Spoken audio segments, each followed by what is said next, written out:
이건 정말 말도 안 돼. 웨딩드레스를 입고 있던 여성의 절규가 고급 드레스샵 안에 울려 퍼졌습니다. 손에 들린 휴대폰 화면을 보며 그녀는 믿을 수 없다는 듯 고개를 저었습니다. 화려한 실크 드레스는 여전히 아름다웠지만 그녀의 얼굴은 이미 절망으로 일그러져 있었습니다. 선생님, 무슨 일이세요? 드레스 피팅을 도와주던 직원이 황급히 다가왔지만 그녀는 대답 대신 휴대폰을 꽉 움켜쥔 채 주저앉았습니다. 모든 사람들이 부러워했던 완벽한 결혼이 단 하나의 메시지로 산산조각 나는 순간이었습니다. 대체 무슨 일이 벌어진 걸까요?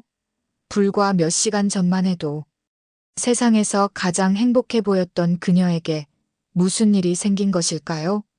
유명 스포츠 전문 아나운서와 성형외과 의사의 결혼 소식은 연예계 뉴스를 장식했었습니다.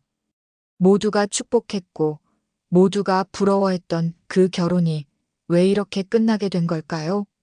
혹시 이런 충격적인 반전의 이야기가 궁금하시다면 잠시만 구독 버튼을 눌러주세요. 겉으로는 완벽해 보이지만 숨겨진 비밀을 가진 사람들의 이야기를 매일 전해드립니다. 알림 설정까지 해주시면 더욱 놓치지 않고 보실 수 있어요. 그럼 이제 시간을 며칠 전으로 되돌려 보겠습니다. 그때만 해도 그녀는 세상에서 가장 행복한 여자였습니다. 도입 후 웨딩드레스를 입고 있던 여성이 절규했습니다. 이건 정말 말도 안 된다면서 말이죠. 고급 드레스샵 안에 그녀의 절규가 울려 퍼졌습니다. 손에 들린 휴대폰 화면을 보며 그녀는 믿을 수 없다는 듯 고개를 저었습니다. 화려한 실크 드레스는 여전히 아름다웠지만 그녀의 얼굴은 이미 절망으로 일그러져 있었습니다. 드레스 피팅을 도와주던 직원이 무슨 일인지 황급히 다가왔지만 그녀는 대답 대신 휴대폰을 꽉 움켜쥔 채 주저앉았습니다. 모든 사람들이 부러워했던 완벽한 결혼이 단 하나의 메시지로 산산조각 나는 순간이었습니다. 대체 무슨 일이 벌어진 걸까요? 불과 몇 시간 전만 해도 세상에서 가장 행복해 보였던 그녀에게 무슨 일이 생긴 것일까요? 유명 스포츠 전문 아나운서와 성형외과 의사의 결혼 소식은 연예계 뉴스를 장식했었습니다. 모두가 축복했고 모두가 부러워했던 그 결혼이 왜 이렇게 끝나게 된 걸까요? 혹시 이런 충격적인 반전의 이야기가 궁금하시다면 잠시만 구독 버튼을 눌러주세요. 겉으로는 완벽해 보이지만 숨겨진 비밀을 가진 사람들의 이야기를 매일 전해드립니다.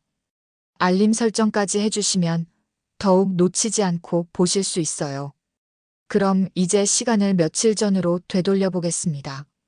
그때만 해도 그녀는 세상에서 가장 행복한 여자였습니다. 사흘 전 오후 6시였습니다.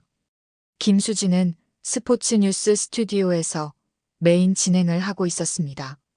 환한 스튜디오 조명이 비추는 가운데 그녀는 카메라를 향해 밝은 미소를 지었습니다. 29년간 그녀가 꿈꿔왔던 자리, 메인 스포츠 뉴스. 진행자석에 앉아있는 그녀의 모습은 그 누구보다 당당했습니다. 그날도 그녀는 차분하고 정확한 발음으로 프로야구 정규 시즌 마지막 경기 결과와 월드 시리즈 전망에 대해 전하고 있었죠. 올림픽 중계부터 월드컵까지 굵직한 스포츠 이벤트마다 그녀의 목소리가 있었습니다. 시청자들은 그녀의 정확한 발음과 차분한 진행을 신뢰했고 동료들은 그녀의 성실함과 프로 정신을 인정했습니다. 방송이 끝나자 선배 아나운서가 다가와서 오늘 진행이 정말 좋았다며 그녀의 어깨를 두드렸습니다. 수지는 언제나처럼 고개를 숙여 정중하게 감사 인사를 했습니다. 그녀는 언제나 이런 식이었습니다. 겸손하고 예의 바르고 누구에게나 친절했거든요. 분장실에서 메이크업을 지우며 그녀는 거울 속 자신을 바라봤습니다. 29. 이제 30을 앞두고 있었지만 여전히 싱그러운 미소가 매력적이었습니다. 뒤에서 메이크업 아티스트가 다가와서 오늘따라 더 예뻐 보인다며 혹시 좋은 일이 있느냐고 물어봤습니다. 수진이 부끄러운 듯 웃으면서 사실은 내일 웨딩드레스 피팅이 있다고 털어놨습니다. 메이크업 아티스트는 정말이냐며 축하를 건네면서 언제 결혼하는지 물어봤죠. 수진은 다음 달이라며 아직 실감이 안 난다고 대답했습니다. 그녀의 목소리에는 행복이 가득했습니다. 25부터 사귀기 시작한 남자친구와 드디어 결혼을 하게 된 것이었거든요. 집으로 가는 길 수진은 휴대폰을 꺼내 남자친구에게 전화를 걸었습니다. 민호는 따뜻한 목소리로 방송이 잘 끝났는지 물어봤고 수진은 잘 끝났다며 오빠의 수술은 어떻게 됐는지 되물어봤습니다. 민호는 성공적으로 끝났다며 내일 드레스 피팅 시간에 맞춰서 가겠다고 말했죠. 박민호, 그녀의 약혼자는 성형외과 의사였습니다. 그의 목소리는 언제나 따뜻했습니다. 실력도 인정받고 있었고 무엇보다 수진을 진심으로 아꼈거든요. 전화를 마치며 서로 사랑한다는 말을 주고받은 두 사람이었습니다. 전화를 끊고 수진은 지하철에 몸을 맡겼습니다. 창밖으로 스쳐 지나가는 도시의 불빛들이 마치 자신의 미래처럼 반짝이는 것 같았습니다. 집에 도착해서도 그녀의 기분은 여전히 좋았습니다. 원룸이지만 깔끔하게 정리된 자신만의 공간에서 그녀는 웨딩 잡지를 펼쳤습니다. 어떤 스타일이 좋을까 하고 혼잣말을 하면서 말이죠. 어라인, 머메이드, 프린세스. 여러 가지 드레스 스타일을 보며 그녀는 행복한 고민에 빠졌습니다. 그때 휴대폰에 메시지가 하나 왔습니다. 민호에게서였는데요. 내용을 확인해 보니 내일 자신의 부모님도 같이 가신다고 하시니 괜찮은지 묻는 내용이었습니다. 수지는 미소를 지으며 물론 좋다고 시부모님도 같이 봐주시면 더 좋겠다고 답장을 보냈습니다. 예비 시부모님은 정말 좋은 분들이었습니다. 시아버지인 박철수 원장님은 종합병원을 운영하는 성공한 의사였고 시어머니인 이영희 여사는 품위 있고 따뜻한 분이셨거든요. 처음 만났을 때를 떠올리며 수지는 웃음을 지었습니다. 시어머니가 되실 분이 그녀의 손을 잡으며 민호가 정말 좋은 사람을 만났다고 기뻐하셨던 모습이 기억났습니다. 앞으로 가족이 되는 거니까 편하게 지내자고 말씀하셨던 따뜻한 미소도 생각났죠. 시아버지도 마찬가지였습니다. 권위적일 것 같았지만 의외로 따뜻하고 자상한 분이셨습니다. 의사 집안이라고 부담스러워하지 말라고 하시면서 자신들은 그냥 평범한 가족이라고 말씀해 주셨던 거죠.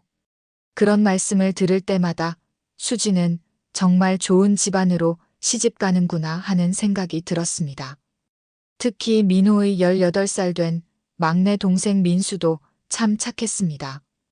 형이 누나를 데려올 때마다 수줍어하면서도 반갑게 인사해주곤 했거든요. 수지는 그런 민수를 보면서 정말 화목한 가족이라는 생각이 들었습니다. 잠자리에 들기 전 수지는 거울 앞에 서서 다시 한번 자신을 바라보며 혼잣말을 했습니다. 김수진, 이제 정말 결혼하는구나 하면서 말이죠. 29년의 인생 중 가장 행복한 순간이었습니다. 사랑하는 사람과 결혼하고 좋은 가족들과 인연을 맺게 되는 것이었거든요. 정말 무엇이 더 바랄 게 있을까요? 그날 밤 수지는 정말 평화로운 잠에 빠져들었습니다. 아직 그녀는 몰랐습니다. 단 하루 뒤에 자신의 인생이 완전히 바뀔 거라는 사실을요. 그 누구도 예상하지 못했던 충격적인 일들이 기다리고 있다는 것을 말입니다. 다음 날 오전 10시였습니다. 수지는 평소보다 일찍 일어나서 꼼꼼하게 화장을 했습니다. 오늘은 특별한 날이었거든요. 드디어 웨딩드레스를 입어보는 날이었으니까요. 거울을 보며 립스틱을 바르던 수진의 얼굴에는 설렘이 가득했습니다. 강남에 있는 고급 드레스샵으로 향하는 길에 수진의 발걸음은 한없이 가벼웠습니다. 지하철 안에서도 계속 미소가 지어졌거든요. 다른 승객들이 그런 그녀를 보며 무슨 좋은 일이 있나 싶어 할 정도였습니다. 드레스샵에 도착하니 민호와 그의 부모님이 이미 와서 기다리고 있었습니다. 시아버지인 박철수 씨는 고급 정장을 말끔하게 차려입고 있었고, 시어머니인 이영희 씨는 품위 있는 원피스를 입고 우아하게 앉아 있었습니다. 역시 의사 집안답게 격조가 있어 보였죠. 수진이 들어서자 시어머니가 되실 분이 반갑게 일어나서 그녀를 맞았습니다. 오늘 정말 예쁘다며 웨딩드레스를 입으면 얼마나 아름다울지 벌써부터 기대된다고 말씀하시는 모습이 정말 따뜻했습니다. 시아버지도 마찬가지로 따뜻하게 인사를 건네며 좋은 드레스를 고르자고 말씀하셨죠. 민호는 수진을 보자마자 환한 미소를 지으며 그녀의 손을 잡았습니다. 그리고 오늘 정말 예쁘다고 속삭여 주었죠. 수진은 부끄러워하며 감사하다는 마음을 표현했습니다. 드레스샵 직원이 나와서 일행을 맞으며 이미 예약이 되어 있다면서 준비해둔 드레스들을 보여주겠다고 안내했습니다. 직원의 설명에 따르면 수진의 체형과 취향을 고려해서 여러 스타일의 드레스를 준비해뒀다고 했습니다. 첫 번째 드레스는 클래식한 어라인이었습니다. 수진이 피팅룸에서 나오자 모든 사람들이 감탄사를 터뜨렸습니다. 정말 공주님 같다며 시어머니가 되실 분이 박수를 치셨거든요.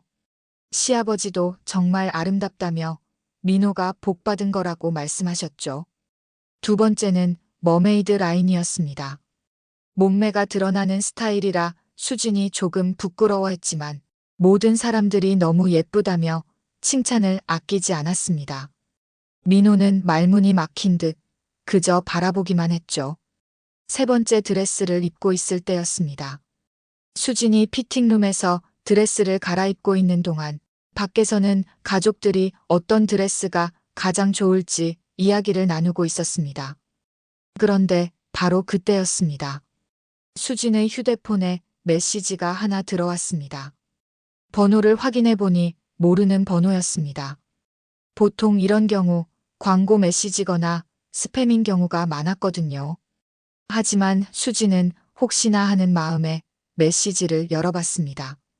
그런데 그 메시지의 내용을 본 순간 수진의 얼굴이 새하얗게 변했습니다. 손에 들고 있던 휴대폰이 떨리기 시작했거든요. 메시지에는 충격적인 내용이 적혀 있었습니다. 수진이 결혼하려는 남자를 조심하라는 내용이었죠. 그 집안에 대해 알고 있는지 묻고 있었고 시아버지가 강남 유흥업소 VIP라는 말이 적혀 있었습니다.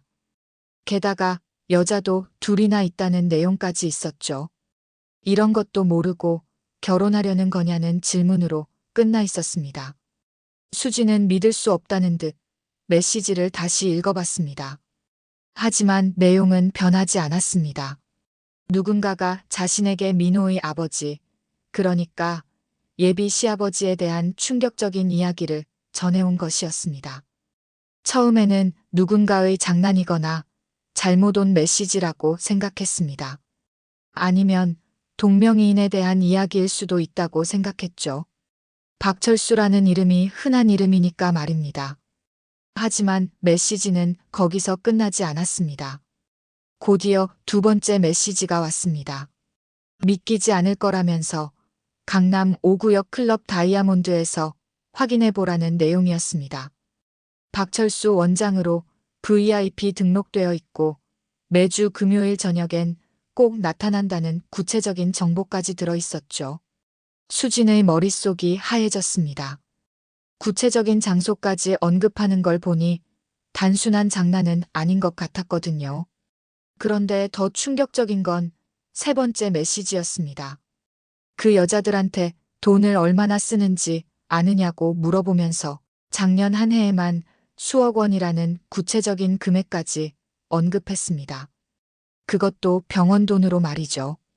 이런 집안으로 시집가면 후회할 거라는 경고로 메시지가 끝나 있었습니다. 수지는 드레스를 입은 채로 주저앉았습니다. 아름다운 웨딩드레스가 무색하게, 그녀의 얼굴은 절망으로 일그러졌습니다. 이게 정말일까요? 아니면 누군가의 악의적인 거짓말일까요? 피팅룸 밖에서는 가족들이 수진을 기다리고 있었습니다. 왜 이렇게 오래 걸리는지 궁금해하면서 말이죠. 하지만 수진은 나갈 수가 없었습니다. 지금 당장 민호 아버지의 얼굴을 똑바로 볼 자신이 없었거든요. 몇 분 후 민호가 피팅룸 문을 두드리며 괜찮은지 물어봤습니다. 수진은 애써 목소리를 가다듬으며 금방 나간다고 대답했습니다.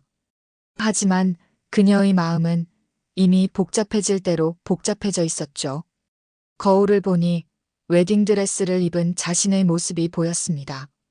몇 분 전까지만 해도 세상에서 가장 행복해 보였던 모습이었는데 지금은 완전히 달라져 있었습니다.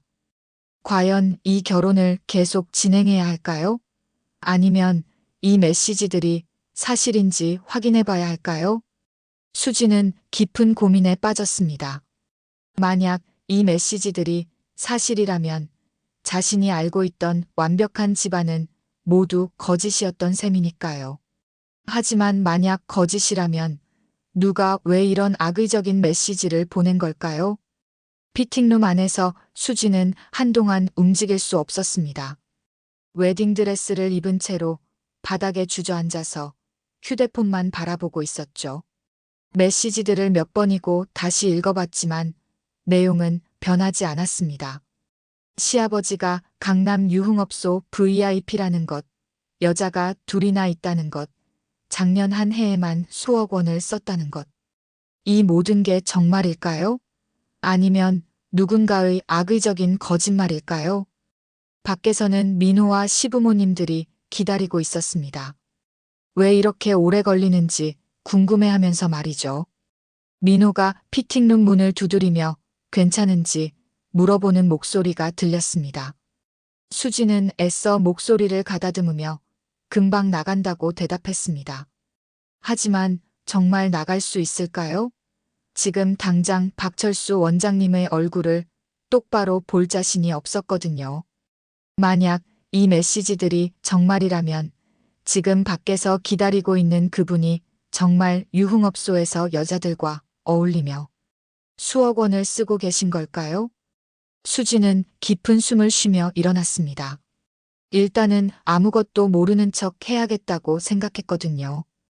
혹시 이게 정말 거짓말일 수도 있으니까 말입니다. 성급하게 판단해서는 안 되겠다는 생각이 들었습니다. 거울을 보며 표정을 정리한 수진이 피팅룸에서 나왔습니다. 세 번째 드레스를 입은 그녀의 모습을 보자 모든 사람들이 또 한 번 감탄했습니다. 시어머니가 되실 분이 정말 아름답다며 박수를 치셨고 시아버지도 완벽하다며 흡족해 하셨죠. 민호는 수진의 손을 잡으며 정말 예쁘다고 속삭였습니다.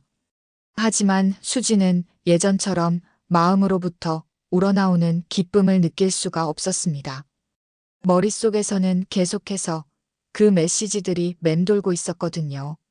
드레스샵에서 1시간 더 있으면서 여러 가지 드레스를 착용해봤지만 수진의 마음은 전혀 다른 곳에 가 있었습니다. 겉으로는 미소를 지으며 드레스에 대한 의견을 나누고 있었지만 속으로는 온갖 생각들이 복잡하게 얽혀 있었죠. 드레스 선택이 끝나고 일행이 근처 레스토랑으로 이동했습니다. 시부모님이 점심을 같이 하자고 제안하셨거든요. 고급 레스토랑에서 식사를 하면서도 수지는 계속해서 박철수 원장님을 관찰했습니다. 평소와 다름없이 자상하고 온화한 모습이었습니다. 수진에게 음식 추천도 해주시고 결혼 준비는 잘 되어 가는지 세심하게 물어보기도 하셨죠. 정말 좋은 아버지, 좋은 시아버지의 모습 그 자체였습니다. 이런 분이 정말 유흥업소에서 여자들과 어울린다고? 수지는 도저히 믿을 수가 없었습니다. 하지만 동시에 그 메시지들이 너무나 구체적이었던 것도 사실이었죠. 클럽 다이아몬드라는 구체적인 장소 이름까지 언급했으니까 말입니다. 식사가 끝나고 헤어질 때까지도 수지는 내적 갈등을 멈출 수 없었습니다. 시어머니가 되실 분이 수진의 손을 잡으며 오늘 정말 예뻤다고 말씀하시는 모습도, 시아버지가 좋은 드레스를 골랐다며 만족스러워 하시는 모습도 모든 것이 평소와 똑같았습니다. 민호와 작별 인사를 나누며 수지는 오늘 정말 좋았다고 말했습니다. 하지만 그건 거짓말이었죠. 마음 한구석에는 계속해서 불안감이 자리 잡고 있었거든요. 집으로 돌아가는 지하철 안에서 수지는 다시 한번 그 메시지들을 꺼내서 읽어봤습니다. 삭제해버릴까도 생각해봤지만 그럴 수가 없었습니다. 만약 이게 정말이라면 어떻게 해야 할까요? 집에 도착한 수지는 소파에 앉아서 깊은 고민에 빠졌습니다. 결혼을 한 달 앞둔 상황에서 이런 일이 생기다니 정말 어떻게 해야 할지 막막했습니다. 그런데 그때 휴대폰에 또 다른 메시지가 왔습니다. 같은 번호에서였죠. 이번에는 어떤 내용일까요? 수진의 손이 또다시 떨리기 시작했습니다. 새로운 메시지를 열어보니 더욱 충격적인 내용이 적혀 있었습니다. 오늘 금요일이니까 저녁에 클럽 다이아몬드에 가보라는 거였습니다. 직접 확인해보면 믿게 될 거라면서 말이죠. 수지는 메시지를 보며 한참을 생각했습니다. 정말 가봐야 할까요? 만약 가서 정말로 시아버지를 본다면 어떻게 해야 할까요? 하지만 반대로 가서 아무것도 보지 못한다면 이 모든 게 거짓말이라는 걸 확인할 수 있을 거였습니다. 결국 수지는 결심했습니다. 진실을 알아야겠다고 말이죠. 이런 상태로는 결혼을 할 수도 없고 평생 의심 속에서 살 수도 없었거든요. 저녁 8시 수지는 강남으로 향했습니다. 클럽 다이아몬드를 찾아서 말이죠. 가슴은 두근두근 뛰었고 손은 계속 떨렸습니다. 정말 무엇을 보게 될까요? 클럽 앞에 도착한 수지는 한동안 머뭇거렸습니다. 정말 들어가야 할까요? 만약 정말로 시아버지를 본다면 그 순간 모든 게 끝나는 거였습니다. 하지만 진실을 알지 못하고서는 앞으로 나아갈 수 없었죠. 용기를 내어 클럽 안으로 들어간 수진. 과연 그녀는 무엇을 보게 될까요? 클럽 다이아몬드의 화려한 네온 사인이 수진의 얼굴을 붉게 물들였습니다. 강남의 밤거리는 이미 불야성을 이루고 있었고 고급 승용차들이 끊임없이 클럽 앞에서 손님들을 내려주고 있었습니다. 수지는 클럽 입구에서 한참을 망설였습니다. 정말 들어가야 할까요? 만약 정말로 시아버지를 본다면 어떻게 해야 할까요? 하지만 이대로 돌아갈 수도 없었습니다. 진실을 확인하지 않고서는 결혼을 진행할 수 없었거든요. 용기를 내어 클럽 안으로 들어선 수진. 내부는 상상했던 것보다 훨씬 화려했습니다. 샹들리에가 반짝이고 있었고 고급스러운 인테리어가 눈에 띄었죠. 정장을 입은 중년 남성들과 화려한 드레스를 입은 젊은 여성들이 여기저기서 담소를 나누고 있었습니다. 수지는 조심스럽게 클럽 안을 둘러봤습니다. 너무 눈에 띄지 않으려고 구석진 테이블에 앉아서 주변을 관찰했죠. 정말 박철수 원장님이 여기 올까요? 혹시 이 모든 게 거짓말이었으면 좋겠다는 마음이 간절했습니다. 1시간 정도 기다렸을 때였습니다. 클럽의 VIP룸 쪽에서 웅성거리는 소리가 들려왔습니다. 누군가 중요한 손님이 온 것 같았죠. 수지는 긴장하며 그쪽을 바라봤습니다. 그리고 그 순간 수진의 심장이 멈추는 듯 했습니다. 정말로 박철수 원장님이 나타난 거였습니다. 평소에 보던 그 자상하고 품위 있는 모습 그대로였죠. 하지만 지금은 완전히 다른 환경에 있었습니다. 박 원장님은 클럽의 매니저로 보이는 사람의 안내를 받아 VIP룸으로 들어갔습니다. 그 모습을 보는 순간 수지는 온몸에 힘이 빠지는 걸 느꼈습니다. 정말이었던 거죠. 그 익명의 메시지가 거짓말이 아니었던 겁니다. 잠시 후 VIP룸에서는 젊은 여성 2명이 나와서 박 원장님과 함께 들어가는 모습이 보였습니다. 수지는 믿을 수 없다는 듯이 그 광경을 지켜봤습니다. 정말 여자가 둘이나 있다는 말이 사실이었던 거였습니다. 수진의 머릿속이 하얘졌습니다. 어떻게 이런 일이 가능할까요? 낮에는 그렇게 자상하고 따뜻한 시아버지의 모습을 보였는데 밤에는 이런 곳에서 젊은 여자들과 시간을 보내고 있다니요. 더 충격적인 건 그 다음이었습니다. 박 원장님이 VIP룸에서 나와서 매니저와 무언가 이야기를 나누는 모습이 보였는데 매니저가 고개를 숙이며 극진히 모시는 모습이었습니다. 정말로 이곳의 VIP 고객이 맞는 것 같았죠. 수지는 더 이상 견딜 수 없어서 클럽에서 나왔습니다. 밖으로 나오자마자 구역질이 올라왔습니다. 어떻게 이런 일이 일어날 수 있을까요? 정말 믿었던 사람에게 이렇게 배신당할 수 있는 걸까요? 집으로 돌아가는 택시 안에서 수지는 눈물을 참을 수 없었습니다. 결혼을 한 달 앞두고 이런 일이 벌어지다니요. 정말 어떻게 해야 할지 막막했습니다. 집에 도착한 수지는 곧바로 침대에 누워서 생각에 잠겼습니다. 민호에게 이 사실을 말해야 할까요? 아니면 조용히 혼자 처리해야 할까요? 만약 민호에게 말한다면 그는 어떤 반응을 보일까요? 그런데 더 큰 문제는 따로 있었습니다. 만약 정말로 시아버지가 병원 돈으로 유흥비를 쓰고 있다면 그 돈은 어디서 나오는 걸까요? 환자들이 낸 치료비를 이런 식으로 쓰고 있는 건 아닐까요? 수진의 머릿속에는 온갖 생각들이 복잡하게 얽혀 있었습니다. 결혼을 취소해야 할까요? 아니면 민호와 상의해서 해결책을 찾아야 할까요? 하지만 민호가 아버지의 이런 모습을 알고 있을 가능성도 있지 않을까요? 그날 밤 수지는 잠을 이룰 수 없었습니다. 계속해서 클럽에서 본 그 장면들이 머릿속에서 재생됐거든요. 박 원장님이 젊은 여자들과 함께 VIP룸으로 들어가는 모습, 매니저가 극진히 모시는 모습, 모든 게 너무나 생생했습니다. 다음 날 아침이 되어서도 수진의 고민은 끝나지 않았습니다. 출근을 해야 하는데 도저히 집중할 수가 없을 것 같았죠. 방송에서 실수라도 한다면 어떻게 해야 할까요? 그런데 그때 또다시 휴대폰에 메시지가 왔습니다. 그 익명의 발신자에게서였죠. 이번에는 어떤 내용일까요? 수지는 떨리는 손으로 메시지를 열어봤습니다. 새로운 메시지에는 더욱 충격적인 내용이 적혀 있었습니다. 어젯밤 클럽에서 본 게 전부가 아니라는 거였습니다. 더 큰 비밀이 숨어 있다면서 정말 모든 진실을 알고 싶다면 전문 탐정의 도움을 받아보라고 조언하고 있었습니다. 수지는 메시지를 보며 깊은 고민에 빠졌습니다.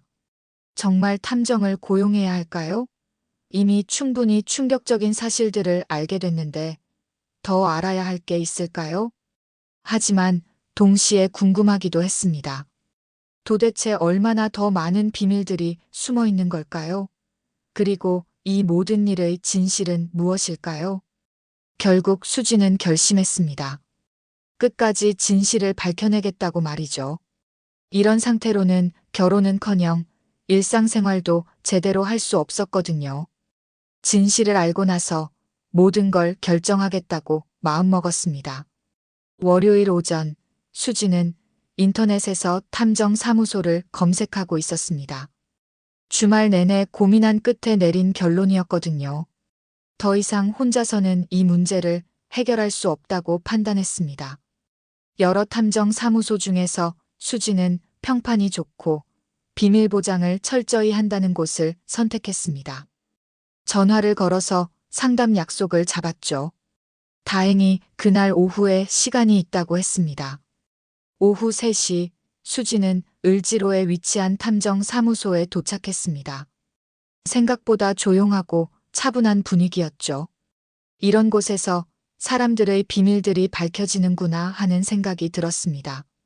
탐정은 50대 중반의 침착해 보이는 남성이었습니다. 수진의 이야기를 끝까지 들어준 후 고개를 끄덕였습니다. 이런 경우는 생각보다 많다면서 정확한 조사를 위해서는 시간이 좀 필요하다고 설명했죠. 탐정은 박철수 원장에 대한 기본적인 정보들을 물어봤습니다. 병원 이름, 주소, 차량 번호, 평소 행동 패턴 등등 말이죠. 수지는 아는 한도 내에서 최대한 자세히 설명했습니다. 특히 탐정이 관심을 보인 건 병원 재정 상태였습니다. 만약 정말로 유흥비로 많은 돈을 쓰고 있다면 그 돈의 출처를 추적해야 한다는 거였죠. 병원 경영진이나 직원들을 통해서도 정보를 얻을 수 있다고 했습니다. 탐정은 일주일 정도면 기본적인 조사 결과를 알 수 있을 거라고 말했습니다. 하지만 더 정확한 증거를 수집하려면 한 달 정도는 걸릴 수도 있다고 덧붙였죠. 수지는 결혼이 한 달도 안 남았다며 최대한 빨리 해달라고 부탁했습니다. 탐정 사무소를 나온 수지는 복잡한 심경이었습니다. 정말 이런 일을 해야 하는 걸까요? 하지만 이미 되돌릴 수 없는 강을 건넌 것 같았습니다. 그 주 내내 수지는 평소와 다름없이 생활하려고 노력했습니다. 방송도 하고 민호와도 만났죠. 하지만 마음 한구석에는 항상 불안감이 자리 잡고 있었습니다. 특히 민호를 만날 때마다 복잡한 기분이 들었습니다. 그는 여전히 다정하고 사랑스러웠지만 수지는 마음을 완전히 열 수가 없었거든요. 혹시 민호도 아버지의 이런 생활에 대해 알고 있는 건 아닐까 하는 의심이 들었습니다. 목요일 저녁 민호가 데이트 중에 아버지 이야기를 꺼냈습니다. 요즘 병원 일이 많아서 피곤해 보인다면서 걱정스럽다고 말했죠. 수지는 그 말을 들으며 착찮은 기분이 들었습니다. 병원 일이 많은 게 아니라 밤마다 클럽에 가서 그런 거 아닐까요? 금요일 오전 탐정에게서 연락이 왔습니다. 예상보다 빨리 중요한 정보를 입수했다는 거였습니다. 오후에 사무소로 와서 직접 들어보라고 했죠. 오후 2시 수지는 다시 탐정 사무소를 찾았습니다. 탐정의 표정이 심각해 보였습니다. 뭔가 좋지 않은 소식일 것 같은 예감이 들었죠. 탐정은 책상 위에 여러 장의 사진들을 펼쳐 보였습니다. 모두 박철수 원장이 클럽 다이아몬드에서 찍힌 사진들이었습니다. 수진이 직접 본 것보다 훨씬 더 자세하고 선명한 사진들이었죠. 한 사진에서는 박 원장이 젊은 여성의 어깨에 손을 올리고 있었고, 다른 사진에서는 샴페인을 터뜨리며 웃고 있는 모습이 찍혀 있었습니다. 정말 단골 VIP 고객다운 모습이었죠. 하지만 더 충격적인 건 그 다음이었습니다. 탐정이 보여준 자료에 따르면 박 원장은 지난 1년 동안 이 클럽에서만 3억 원이 넘는 돈을 썼다고 했습니다. 매주 금요일마다 빠짐없이 나타나서 최소 200만 원에서 최대 1000만 원까지 썼다는 거였죠. 수지는 그 금액을 듣고 현기증이 날 뻔했습니다. 3억 원이라니요. 보통 사람이 평생 벌기도 힘든 돈을 1년 만에 유흥비로 썼다는 거였습니다. 탐정은 여기서 끝이 아니라고 말했습니다. 더 큰 문제는 이 돈의 출처였다는 거죠. 병원 장부를 확인해 본 결과 환자들이 낸 수술비나 치료비 중 상당 부분이 개인 용도로 빠져나간 흔적이 있다고 했습니다. 즉, 환자들의 치료비를 횡령해서 유흥비로 쓰고 있다는 뜻이었습니다. 이건 단순한 불륜이나 유흥 문제가 아니라 범죄였죠.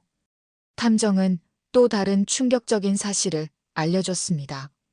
박 원장이 만나는 여성들 중 한 명은 실제로 그와 동거에 가까운 관계라는 거였습니다. 강남의 고급 오피스텔을 얻어줘서 그곳에서 생활하게 하고 있다고 했죠. 수지는 더 이상 들을 수가 없었습니다. 이 모든 사실들이 너무나 충격적이었거든요. 겉으로는 그렇게 품위 있고 성공한 의사로 보였던 시아버지가 실제로는 환자들의 돈을 훔쳐서 젊은 여자들과 유흥을 즐기고 있었다니요.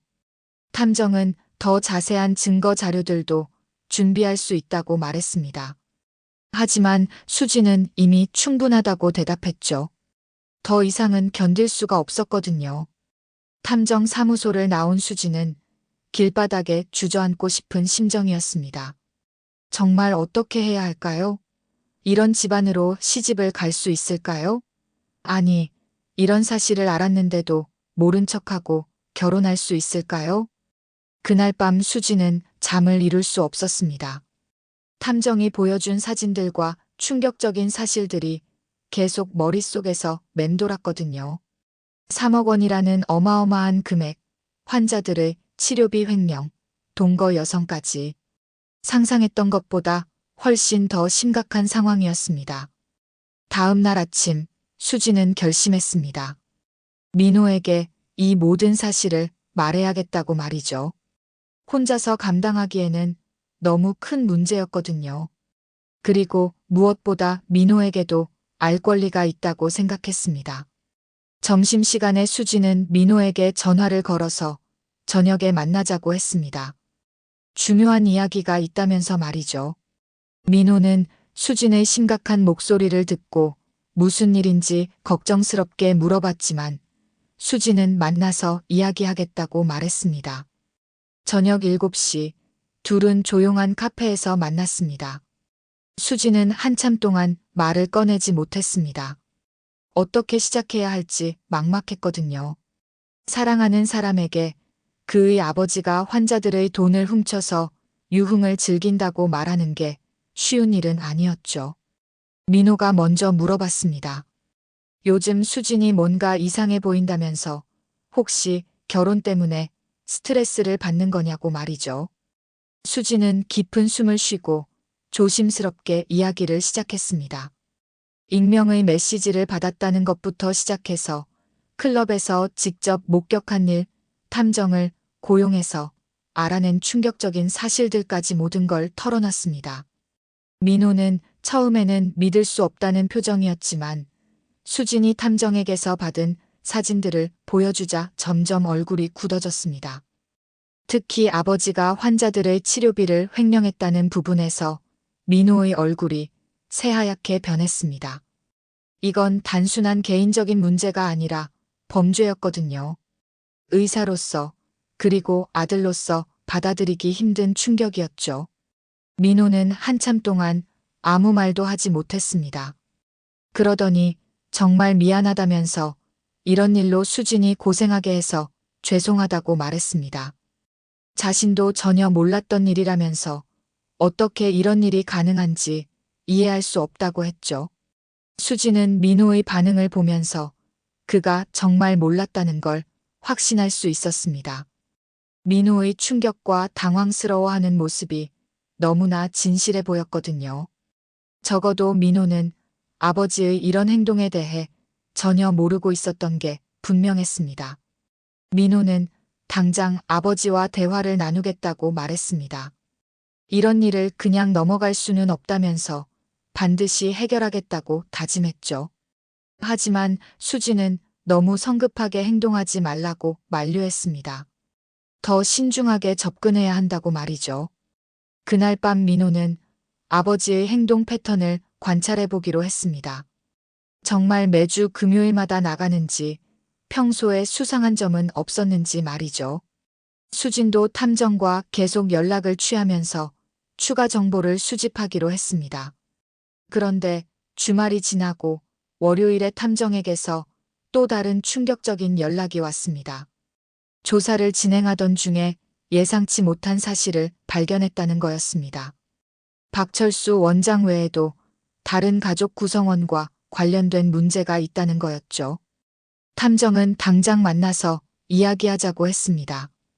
전화로는 말하기 어려운 내용이라면서 말이죠. 수지는 불안한 마음으로 탐정사무소로 향했습니다. 또 어떤 충격적인 사실을 듣게 될까요? 탐정사무소에 도착한 수진에게 탐정이 보여준 건 또 다른 사진들이었습니다.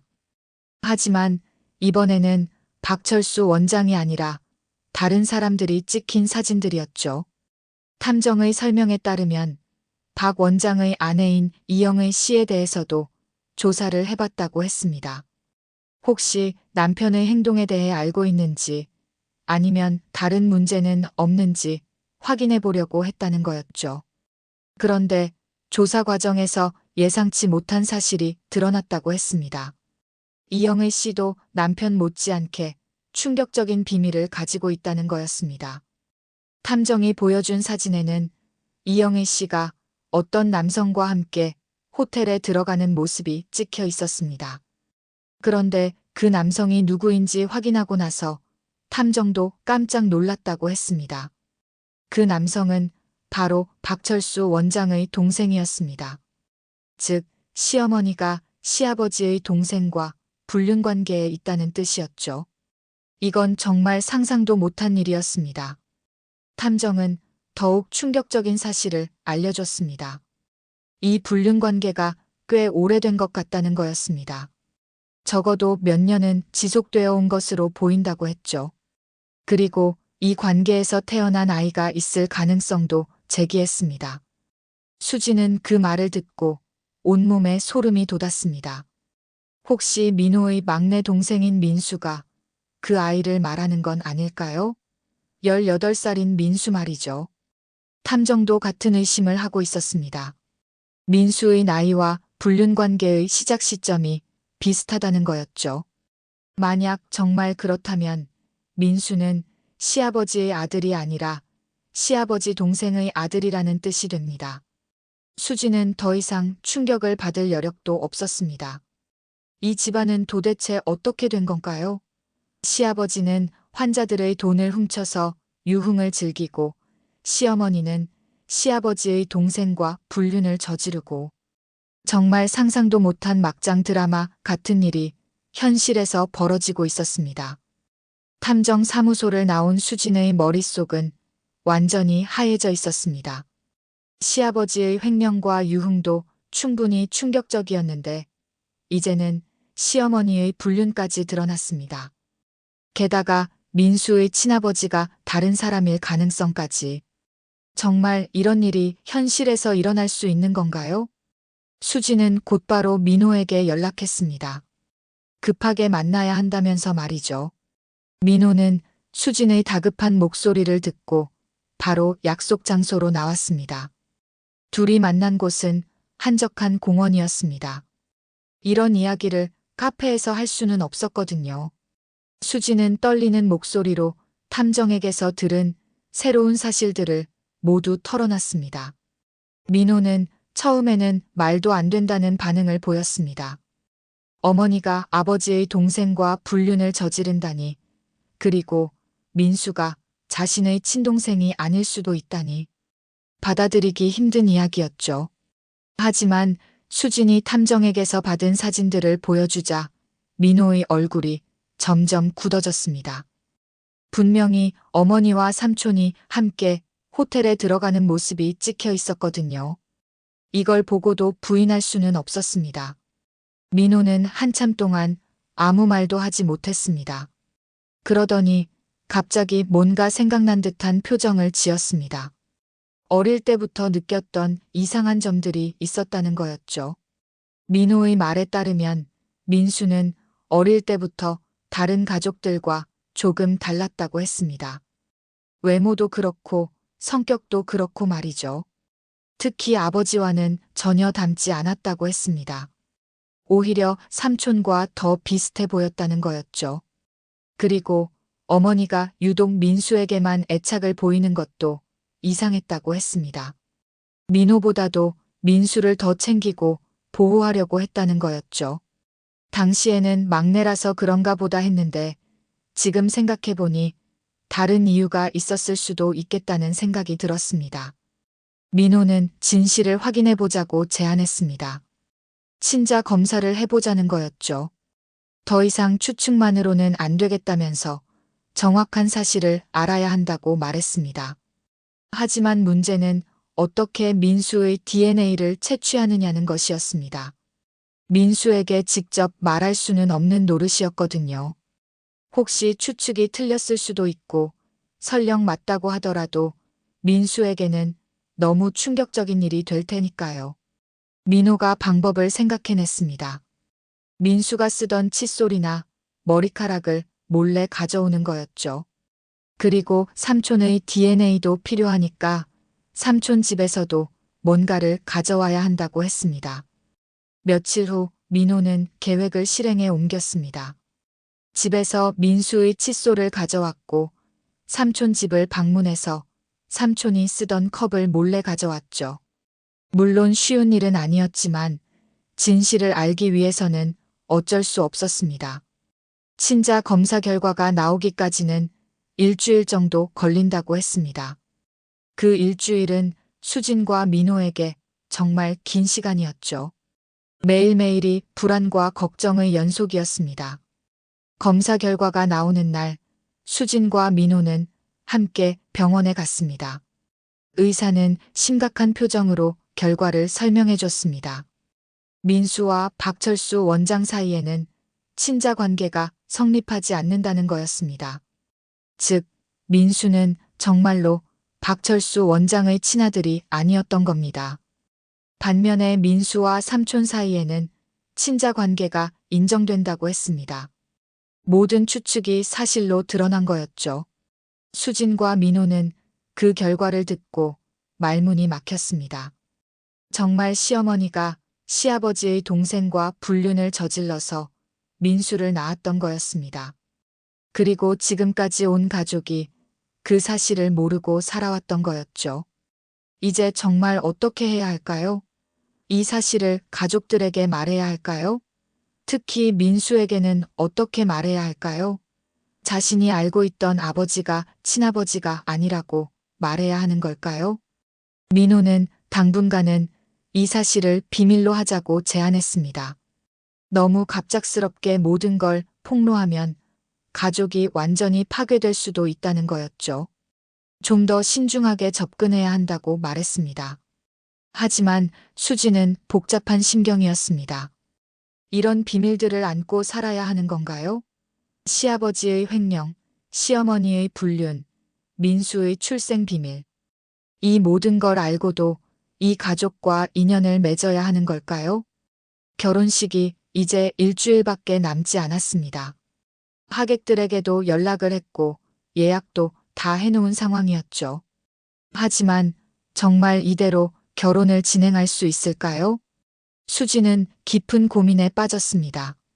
민호는 이 모든 일과 상관없는 선량한 사람이었습니다.